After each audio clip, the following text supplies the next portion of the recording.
All right, let me quickly talk about this, because we're going to be doing our designs based on the mindset and based on the information we're going to be driving from this. Now, there are two basic kind of graphics. It's either vector or raster graphics. All right, so now I placed these two objects. One is the image of my friend, a makeup artist, evablazing. All right, she's one of the makeup artists in my city, the best makeup artists in my city. Shout out to you, girl. Makeup artist in my city. You can follow her on Instagram, and you can follow her on Instagram and Facebook. A little advert for you. So now, for the purpose of this, I'm going to show you the difference between these two kind of graphics. All right, let me make a little more emphasis on this. All right, I'll have this kept one area, kept at one end.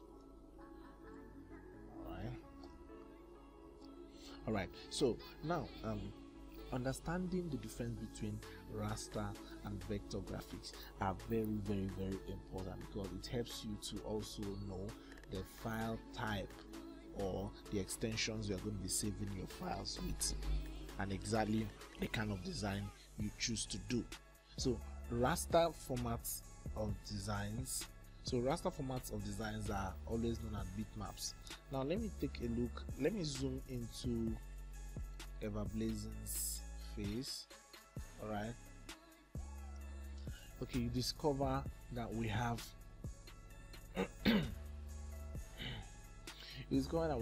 dots and pixels. All right, let me zoom into it more.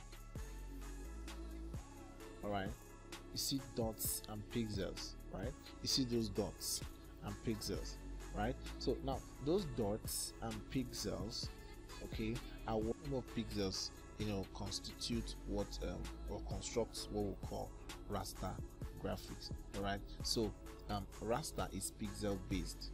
So talking about vector is it's more like mathematical formula. So those mathematical formulas are not like as difficult as you're going to think. You are not going to be doing any mathematical calculation. So all you just need to know that they are consisting of more shapes. All right, of more shapes and things that you can easily edit. All right, especially in softwares like that. So now, if we say let's zoom into this, but our shape still remains the same. All right, nothing changed, unlike when we tried to zoom evablazing herself. See that we started getting pixels. So the basic difference between vector and raster is that these ones can be expanded. They can be expanded, and you still have them in form. All right, everything in it are still together. So but we can't do the same to this one, because once we start doing it, all right, the pixels are reducing. You do it to a point until your image is completely pixelated. All right, the image is getting pixelated. I wish you could see it from here. Uses more quality.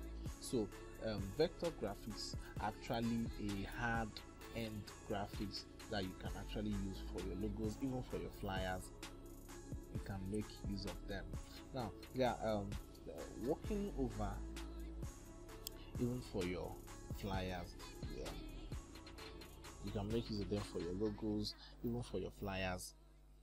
You can still choose to do a vector graphic, and we're going to do all that. We're going to jump into all that in detail.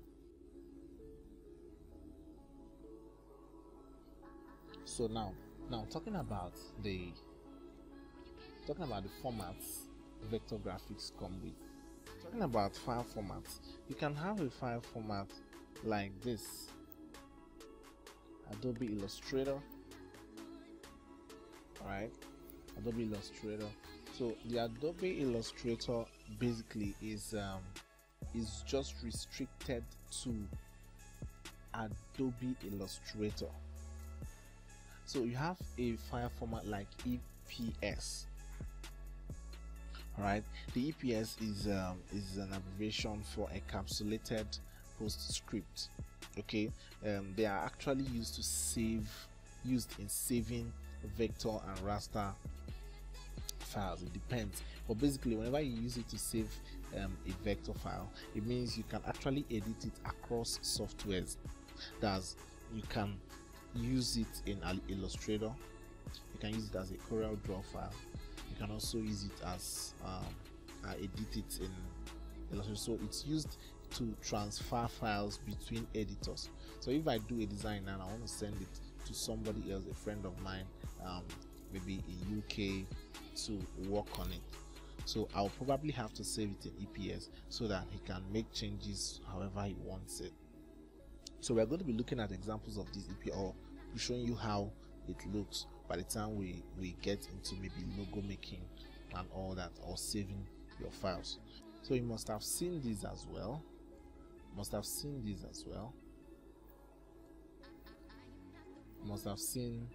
SVG. Alright, must have seen SVG as well. SVG allows 3 types of graphics. Alright, it allows vector only, it allows bitmaps and text. Okay, so SVGs are basically let's say supportive for animation. So most of the text, maybe you have a kind of text or a logo you want to fuse into an animation or 3D. Okay, you save them into SVGs. Okay, now there is one we all know about this, but it's another very beautiful way to save your file. All right, so if you save your file in PDF means portable document format. PDF means portable document format. Okay, it's a file format that is used to present documents filed with text and images. All right, so you have text and images, you can use PDF to save it, so it will keep those elements together and maybe not allow them to lose quality as at when you designed or how you designed them.